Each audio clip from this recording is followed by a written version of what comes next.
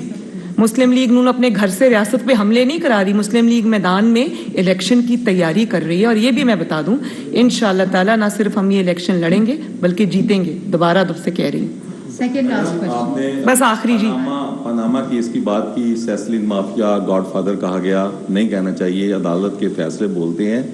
جب ججز اعلیٰ عدلیہ میں سلیکشن من پسند لگائے جائیں گے تو ایسا ہی ہوگا. اب آپ کی حکومت ہے, کیا آپ اعلیٰ عدلیہ کے ججز کی میرٹ پر تعیناتی کے لیے کوئی قانون سازی یا جوڈیشل ریفارمز لانے کی بات کریں گی؟ نمبر 1. نمبر 2, 1 منٹ پہلے اس کا جواب سنیں. بالکل کروں گی. یہ جو بینچ فکسنگ ہے یہ بند ہونی چاہیے اور یہ کسی فرد واحد کے فیصلے نہیں ہونے چاہیے کہ ایک شخص جو اپنا فیصلہ بارہا ایک پٹیشنر کے خلاف دے چکا ہے, بار ایک دفعہ اپنا مائنڈ دے چکا ہے, ایک دفعہ اپنا ذاتی اناد بتا چکا ہے. آپ ہر بینچ میں جب انہی ججز کو شامل کریں گے تو اس کو اور کیا کہتے ہیں؟ بالکل ٹھیک ہے. دوسرا میرا سوال یہ ہے کہ پاکستان پہلا ایٹمی اسلامی ملک ہے اور آج وہ بھیک مانگ رہا ہے, اور آج جو حالات ملک کے ہیں وہ آپ کے سامنے ہیں. آپ 75 سالوں میں آج یہ ملک میں جو اس حالت پہ پہنچا ہوا ہے, آپ اس کا ذمہ دار کس کو ٹھہراتے ہیں؟ بڑا تکلیف دہ سوال آپ نے کیا. پاکستان جس طرح سے ترقی کر رہا تھا, آگے بڑھ رہا تھا, وہ کچھ لوگوں کو تکلیف ہو گئی اس کی. 2017 تک آپ 2013 سے 2017 کا پاکستان دیکھ لیں, کس طرح دنیا سے انویسٹمنٹ آ رہی تھی. پہلی دفعہ پاکستان میں سی پیک جیسا منصوبہ جس میں انویسٹمنٹ کے ڈھیر لگ گئے, 2% گروتھ سے 6% پروجیکٹڈ 7% گروتھ پہ پاکستان پہنچ گیا. IMF کا پہلی بار جو معاہدہ تھا اس کو نہ صرف پورا کیا بلکہ اس معاہدے کے رہتے ہوئے 4 سال نہ ڈالر کو بڑھنے دیا, نہ چینی کی قیمت بڑھنے دی, نہ آٹے کی قیمت بڑھنے دی, نہ بجلی کی قیمت بڑھنے دی, نہ تیل کی قیمت بڑھنے دی, نہ سبزیوں کی قیمت بڑھنے دی, نہ گوشت کی قیمت بڑھنے دی. 4 سال سٹیٹک رہیں قیمتیں. تو کس کو تکلیف ہوئی اور کیوں ہوئی؟ اور وہ ایکسپیریمنٹ سے پاکستان کو کیا ملا؟ وہ عمران کو لانے کے لیے نہیں کیا گیا تھا, وہ اس لیے کیا گیا تھا کہ وہ جن مقاصد کے لیے عمران کو لانا چاہتے تھے وہ مقاصد نواز شریف پورے کرنے والا نہیں تھا. وہ جانتے تھے کہ نواز شریف ایکسٹینشن نہیں دے گا, نواز شریف یہ سازشوں میں شامل نہیں ہوگا, نواز شریف ملک کی بات کرے گا, پاکستان کی بات کرے گا, عوام کی بات کرے گا. اس لیے ان کو وہ بندہ چاہیے تھا جو چپ چاپ کر کے احکامات کو مانتا رہے. چاہے وہ اب 4 سال کے بعد آپ خود ہی دیکھیں, انہوں نے سب سے زیادہ اس کو گند کا ٹوکرا سمجھ کے سر سے اتار کے پھینک دیا اور توبہ توبہ کرتے ہوئے بھاگ گئے. لیکن کیا پاکستان کا یہ جو نقصان ہوا ہے پچھلے 4 سال میں یہ کبھی پورا ہو سکے گا؟ یہ ذمہ داروں کو جواب دینا ہوگا. آج جنہوں نے اس کو صداقت اور امانت کا سرٹیفکیٹ دیا انہوں نے بھی واپس لے لیا. وہ اتنے شرمندہ ہو گئے کہ انہوں نے بھی واپس لے لیا. اتنی دھجیاں اس شخص نے اس سرٹیفکیٹ کی اڑائیں اور دینے والے کی بھی اڑی. جی مریم صاحبہ یہ بتا دیجیے گا 30 اپریل کو پنجاب اور 28 مئی کو KP کا الیکشن ہے. 1 ماہ وہاں زیادہ ہو چکا ہے. دوسری طرف انتخابات ہوتے ہوئے یوں نظر نہیں آتی ہیں. الیکشن پروسیس کا تمام جماعتیں حصہ بھی بن رہی ہیں, آپ کا بھی پارلیمانی بورڈ بن چکا ہے. اس صورتحال کے اندر جب سیکیورٹی فراہم کرنے کے حوالے سے کہہ رہے ہیں کہ سیکیورٹی فراہم نہیں کی جا سکتی, وسائل اتنے نہیں دینے کے لیے, تو کیا آپ کو تاریخ پر الیکشن نظر آتے ہیں؟ اور دوسرا سوال یہ ہے, پہلے اس سوال کا جواب سن لیں. بات یہ ہے کہ وسائل اگر ہوں بھی پاکستان کی حکومت کے پاس, تو پاکستان کی حکومت کے وسائل اس لیے نہیں ہے کہ ایک شخص ہر سیٹ سے کھڑا ہو جائے. پاکستان کی حکومت کے ایک سیٹ کے اوپر پیسہ خرچ ہوتا ہے, ٹیکس پیئر کا پیسہ ہے, بچوں کا کھیل نہیں ہے. پھر وہ ان سے الیکشن جیت جائے, پھر ان سے استعفیٰ دے دے, پھر اسمبلی توڑ دے, اور اس کے بعد بار بار کیا یہی تماشا ہوتا رہے گا؟ بھئی ایک ہاتھ بندر ہے, اس کے ہاتھ میں ماچس ہے, وہ پورے جنگل میں آگ لگانے پہ تلا ہوا ہے, تو اس کے کہنے پہ تو ریاست نہیں چل سکتی نا. پھر یہ بھی دیکھنا پڑے گا کہ آج بھی انتخابات ہوں, مہینے بعد ہوں, 30 اپریل کو, اللہ کے فضل و کرم سے ہم تیار ہیں, اپنی تیاری پوری کر رہے ہیں.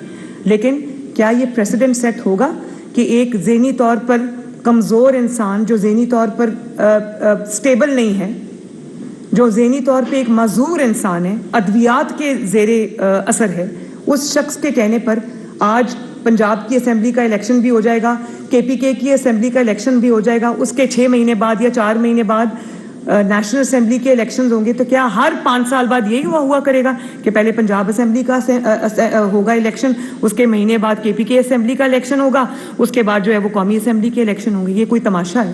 یہ 22 کروڑ عوام کا جیتا جاگتا ملک ہے. یہاں پہ ایک منشیات زدہ شخص کے فیصلوں پر فیصلے نہیں کیے جا سکتے. اچھا یہ بتا دیں, ڈیجیٹل سینسز اس وقت جاری ہیں, اگر 2 اسمبلیوں میں انتخابات ہوتی ہیں اور 2 اسمبلیوں میں بعد میں اور وفاق میں ہوتے ہیں, تو کیا ہم تفریق نہیں کریں گے؟ کیا ہم اس مردم شماری پر اور بعد میں ہونے والے الیکشن کو آپس میں کنفلکٹ کر دیں گے؟ دیکھیں, یہ آپ نے بڑا ٹیکنیکل سوال کیا ہے. میرے پاس بھی یہ میرا کنسرن بھی ہے. یہ نہیں ہو سکتا کہ کچھ کے پچھلے سینسس پہ ہوں, کچھ کے اگلے سینسس پہ ہوں یا موجودہ سینسس پہ ہوں. یہی جو ٹیکنیکل چیزیں ہیں وہ ان کا فیصلہ کرنا پڑے گا, اور یہ میرا خیال ہے کہ جو کنسرنڈ ادارے ہیں وہ سب یہ چیزیں ضرور کنسیڈر کر رہے ہوں گے. بہرحال میں ریپیٹ کرنا چاہتی ہوں, الیکشن اپریل میں ہوں, مئی میں ہوں, جون میں ہوں یا اکتوبر نومبر میں ہوں, انشاءاللہ تعالیٰ PMLN پورا مقابلہ کرنے کے لیے تیار ہے. بہت بہت شکریہ. چیف آرگنائزر مسلم لیگ نون مریم نواز